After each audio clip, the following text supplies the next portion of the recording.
As you know, I've had many opportunities to explain Judaism in Christian audiences.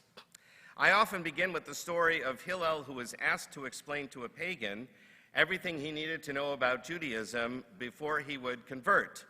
But the catch was that Hillel had to explain everything while standing on one foot, right? Which we now use as a common phrase, what do you want me to tell you everything on one foot? Today, this non-Jewish person might have been asked Hillel to give me your elevator speech about Judaism. Or perhaps he would say, tell me everything about Judaism in a soundbite. I usually have a little more time than that, generally about 1 hour, but still explaining the main ideas about Judaism, our holidays, the Bible, the Talmud, our history, our beliefs about God and the afterlife, that's not an easy thing to do in even 1 hour. And by the way, I also usually add toward the beginning of my talk the common joke that we tell among ourselves, that if you ask 2 Jews a question, you get 3 answers. And so describing our beliefs and customs requires explaining a variety of opinions. With Christian audiences, we fortunately have a common point of reference, the Bible. Our Bible, or Tanakh as we call it, is their Old Testament. So they are familiar with it. Of course, we interpret the Bible differently, so I need to explain that. But I also need to explain that we are not really a biblical religion. Judaism is, of course, founded on the stories and laws in the Bible, but in practice, it is much more fundamentally based on the Talmud and rabbinic interpretations of the Bible. For instance, we do not stone our stubborn and rebellious children, as Deuteronomy seems to require, thankfully. We do not poke out the eyes or cut off the hand of someone who has done that to another person. It says in the Bible, an eye for an eye, a tooth for a tooth, a hand for a hand, as in several passages in the Torah. We do not subject a married woman suspected of adultery to a trial by ordeal, drinking a concoction of ink and dirt in water. Capital punishment, which is prescribed as the punishment for many laws in the Bible, was hardly ever implemented in early rabbinic times. And thank goodness we do not apply the laws in the Bible according to their plain, simple meaning. The rabbis felt inspired, or perhaps empowered by God, to adapt the biblical text to the world that they actually lived in. And I believe they were so empowered by God. But what caused the rabbis to believe that they were so empowered to make changes in God's law? What gave them the idea that God wanted, or maybe even expected, that the law would continue to adapt to the changing world? Well, one of those places is in our Torah portion this morning, although it's a little bit tricky. So I'm going to ask everybody to take out their Chumashim again, sorry about that, and open to page 941, which is the opening verse of this morning's Torah portion, Matot. And the first thing you will notice on page 941, maybe not the first thing, but the first thing I will point out to you is that it starts on chapter 30, verse 2. Now that may seem weird. Why do we break the Torah portion at 30, verse 2, and not start at the beginning of the chapter? Well, that's because chapters and verses, as you probably know, were not determined by Jews. It was the early Christian authorities who divided up the Torah into chapters and verses so that they could easily point to a specific text to prove a point they wanted to make. But they were not, in my opinion, careful readers of the Torah so much, and clearly it was an improper break, a chapter break here. So to understand that, we need to back up to page 929, which is Numbers chapter 28, verse 1 and 2. There God tells Moses, speak to all the children of Israel, all the Israelites. And then comes the calendar. You can see that at the notes at the bottom of the page. This is the beginning of the Jewish calendar. So Moses is supposed to tell all the Israelites about the Jewish calendar. And if you then turn to page 936, where you find Numbers chapter 30, verse 1, it says, so Moses told all the Israelites as God had commanded him. That's what we call in literary analysis bookend structure, or bookend or bracket construction, where you begin and end with a similar idea or phrase to indicate this is the beginning and this is the end. speak to all the Israelites? He spoke to all the Israelites, and everything in between is the calendar, right? So obviously, it should end with Numbers chapter 30, verse 1. Now let's turn back to Numbers chapter 30, verse 2, where God says to Moses, speak to the heads of the Israelite tribes. Now it's a completely different thing and a different audience. Not all the Israelites, just the heads of each tribe. So the question is, why this change? And the law that comes after speaking to when God tells Moses to speak to the heads of the Israelites is the law concerning vows. So the rabbi said the law concerning vows is very complicated. You don't want everybody involved in this. Everybody doesn't need to know. Only the people who are actually going to be ruling on matters of vows need to know about the intricacies of vows. And that is why this subject is changed. And that is the hint that this is an opportunity for expansive interpretation by the heads of the Jewish religion. In fact, the Mishnah in Chagigah says that the laws about annulling vows that the rabbis ended up developing are floating in the air and have nothing in the Torah on which they're based. Right? They basically made stuff up, is what they're telling you, about how to get out of vows that you can no longer keep. And they concluded that if you made a vow and you didn't know that you were not going to be able to fulfill it at the time you made it, you can go to a court and say, look, I feel bad I made this vow. Here's the situation. Here's why I didn't realize I couldn't fulfill it. And if the court agrees with you, the vow is nullified and you're exempted. Of course, one of the key features is that, first of all, it can't be just any time you want to get out of a vow. It has to be something you didn't know you couldn't fulfill. And secondly, and most importantly, you had to go to a court. You couldn't just arbitrarily say yourself, well, since I can't keep it, I'm going to forget it. You had to get some objective eyes, some objective scholars to examine what happened and say, yeah, you're right. This is something you should be able to get out of. That is a loophole the rabbis invented, and that is the way Jewish law developed. The Talmud, of course, tries to then explain why this is based in the Torah, but with somewhat limited success. In any case, the Talmud, in other places, their similar principle is propounded, that the rabbis have authority to broadly interpret the law. For instance, there's a teaching in Sanhedrin, if the Torah had been fixed, it would not have had a leg to it would have no leg to stand on.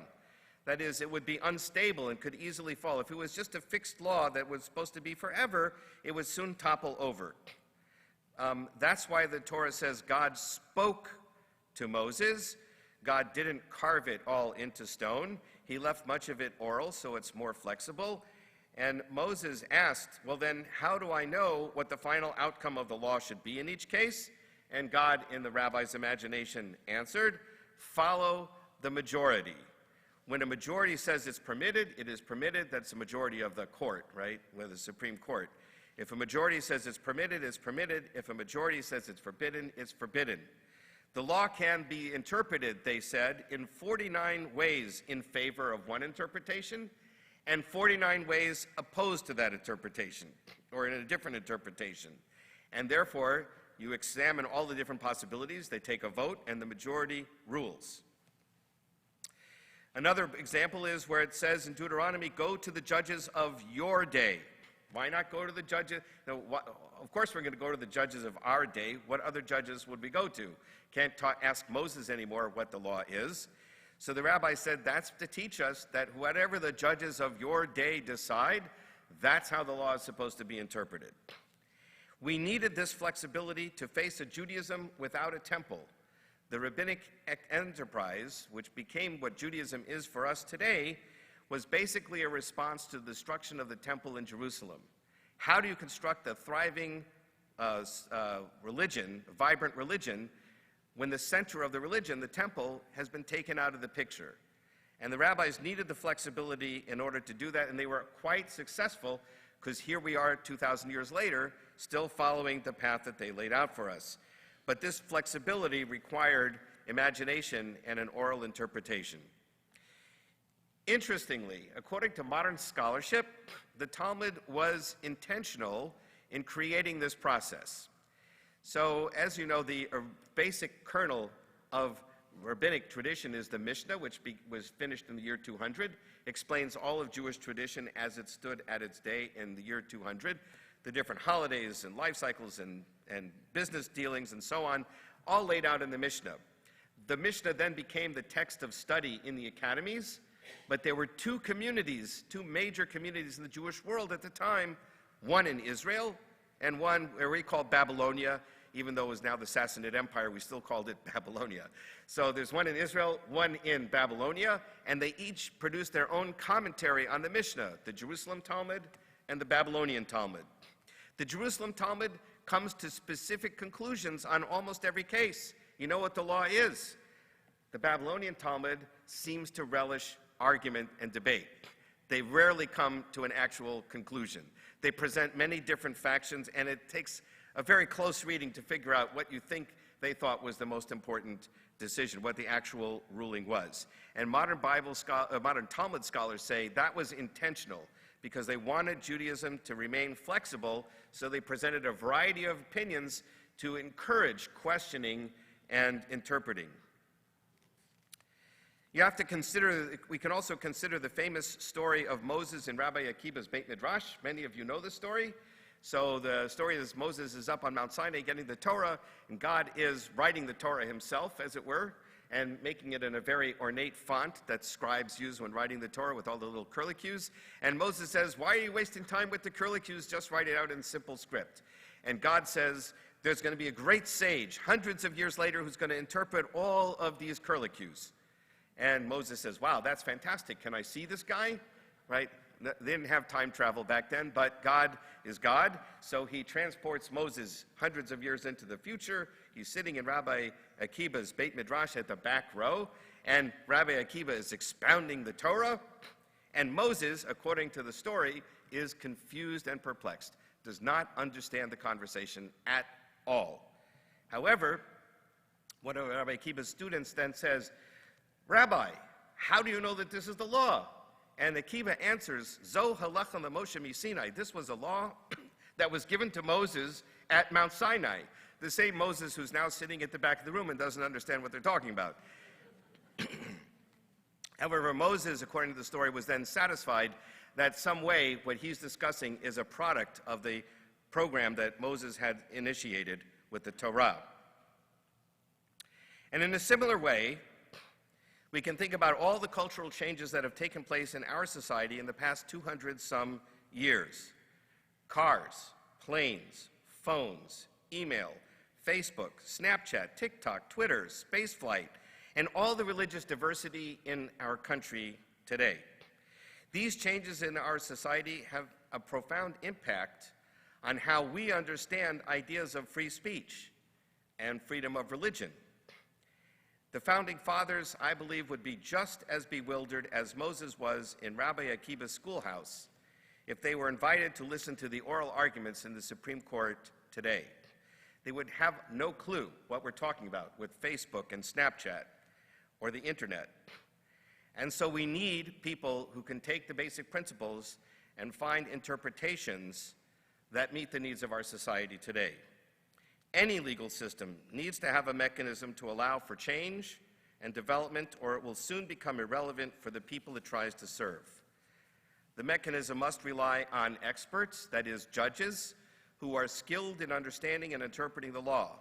You wouldn't want your mailman to pull your tooth or to fill a cavity.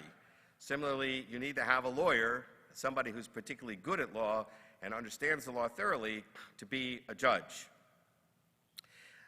So obviously, we need qualified judges to interpret the law and qualified scholars of Jewish law or rabbis to interpret halakha. But the mechanism of changing the law by reinterpretation is potentially dangerous as well. One who makes radical changes in the law can create uncertainty, unpredictability, and upheaval in the system. One who interprets too strictly will end up ossifying the law into a brittle and unhelpful mechanical process that will not address the real needs of our society. Most importantly, as our rabbis knew very well, their authority was dependent on not being too out of touch with the majority of the people. The rabbis were well aware of different factions in the Jewish world in their time, and they tried to navigate a law that would be respected by a majority of the people. In this way, they were able to thread the needle and preserve Jewish identity and culture and allegiance to our Creator and Redeemer, the Kadosh Baruch Hu. May we be so inspired today to find new meaning in our laws that fit the needs of our society today. Shabbat Shalom.